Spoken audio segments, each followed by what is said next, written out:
জ্ঞানচর্চার সর্বোচ্চ বিদ্যাপীঠ ঢাকা বিশ্ববিদ্যালয়।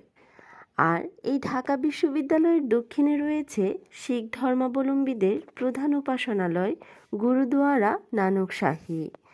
দোয়ারা ধারণ করে আছে শিখ ধর্মের প্রতিষ্ঠাতা গুরু নানকের ভ্রমণ স্মৃতিসহ নানা ঘটনা।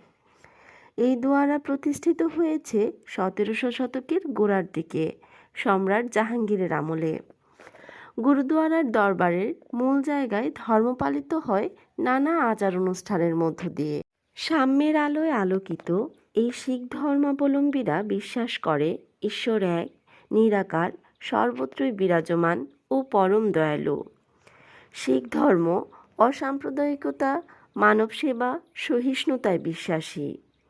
জাতি, ধর্ম, বর্ণ নির্বিশেষে সকলেই এই গুরুদুয়ারার প্রার্থনায় অংশ নিতে পারে। গুরু নানকের সবচেয়ে বড় শিক্ষা সবাই সমান। শিখদের প্রধান ধর্মগ্রন্থ হচ্ছে গুরু গ্রন্থ সাহেব। গুরুদুয়ারায় প্রতি সপ্তাহের শুক্রবার অনুষ্ঠিত হয় সংসঙ্গ লঙ্কন নামে একটি ভোজন অনুষ্ঠান। জাতি ভেদাভেদের কোনো পার্থক্য নেই বলে এই ভোজের অনুষ্ঠানে সবাই অংশগ্রহণ করতে পারে।